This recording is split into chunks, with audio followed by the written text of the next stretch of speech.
you working with Justin Bieber and a few other social media stars. What are your thoughts on Jake Paul? You know what? I started Jake Paul.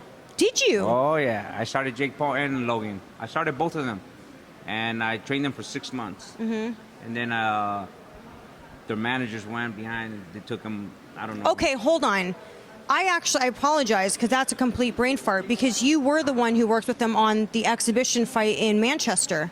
No, I did not work. But you were working with them in camp. Prior to that. Yeah. Prior to that, yes. Yeah, in camp. To fight KSI. Yes, correct. Yeah. Okay. So yes, before Logan fought KSI here, I was training them, and then, they went to do their own thing. I don't have a problem, but Jake is doing a great thing. I mean, he's bringing a lot of hype. So in boxing, you need that. A lot of people say it's disrespectful to the sport. But you know what? It's bringing attention and bringing a different audience. He's doing good. Don't get me wrong. There's other YouTubers that do make. I came here and I fought 2 years ago with a YouTuber, and that was embarrassing. It was an embarrassing moment. But him and the YouTuber and I are close friends now. We're cool. But it was an embarrassing moment in time for me, and I said, I can't deal with this no more. I can't deal with it. It has to be someone that's athletic and that really wants it. I mean, my guy wanted it. His name is Fousey'S. So, it just didn't work out for the best for us. But it's a good thing. Jake Paul is doing a good thing. Logan did look. Who would have ever thought 2 years ago that Logan would have fought Floyd Mayweather? And even Floyd says, I'm a retired boxer. I'm not a professional boxer anymore. It was an entertaining fight, but people still watch it. Exactly, yeah. I think it's a good thing. What's your thoughts on that? You know what? When it first happened, when I was actually at the very, very first fight in Manchester. Oh, really? So this was just sort of like a white collar event. And I was blown away. I walked in and, I go ringside and I looked around. It was bigger than a big fight, huh? Yes. I was like, where did all these people come from? They were all showed up to watch KSI and Logan. And I just thought, wow, there's something to this. There's really something to this. So I'm not surprised that we've seen it grow. I know a lot of people are upset about it. They feel it's disrespecting the sport. Look, at the end of the day, Floyd had an exhibition fight. How many other fighters over the years have had exhibition fights? And not only that, he made $120 million. Right. I mean, I'm not mad at it. I'm not one of them. I'm not mad at it.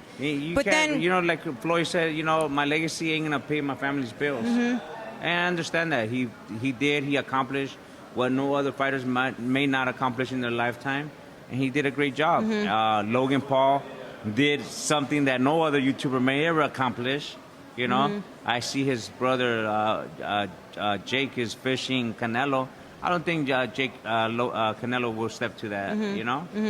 He's too big. But the bottom line is, and I've asked several people this, and I'm quite surprised. Like I actually interviewed Ben Davison just the other day and asked him about it, and he goes, "I think Jake can fight." Oh, he could. Yeah, and so, he's athletic. Right, and I think that people can't take away the YouTube stigma from it to sort of maybe give him a chance. But hey, I mean, to each their own. I'm not mad at people who are mad, and I'm open-minded like some other people are. But one thing people gotta understand: when you have a Jake Paul or a Logan Paul, and boxing fans or other regular people may say, "Oh, he knocked out a nobody." When you're a prospect or a fighter that's hyped, you gotta knock people out like that. It's just like an up and coming fighter. If you can't knock out a regular mediocre guy, you're gonna have problems in your career.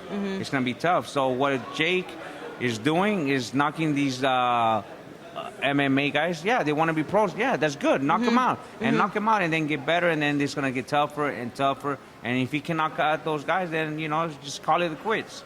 But he's doing a good job. Do you know what Ben said would be a good matchup? He said, "What about Chavez Jr.?"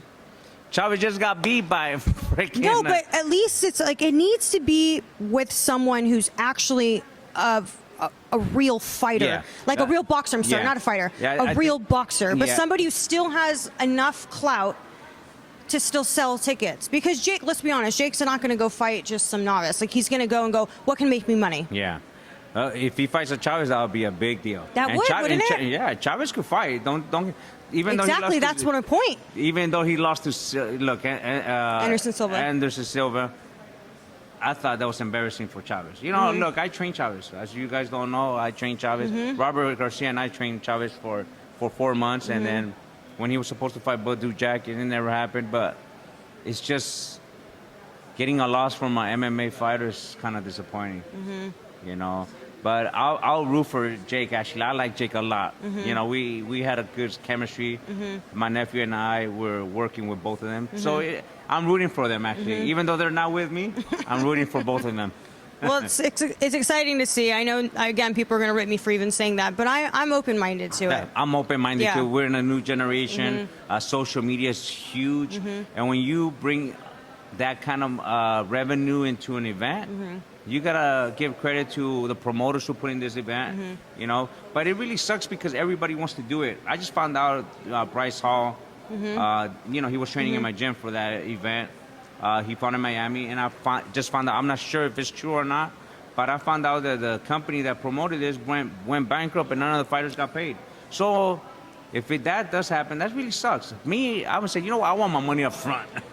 Yeah, in escrow. Yeah, and then put it in escrow. As soon as the fight is over, I get paid. Yeah. And you go bankrupt, that's your problem.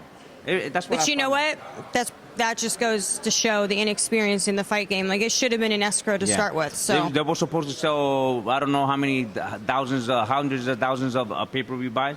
I just heard it was, I think, maybe 400,000, 500,000. But you know, that's what you get. You know, you didn't promote it as much. You know, but. That is the game. Welcome to the boxing world. Welcome to the boxing world. Yeah.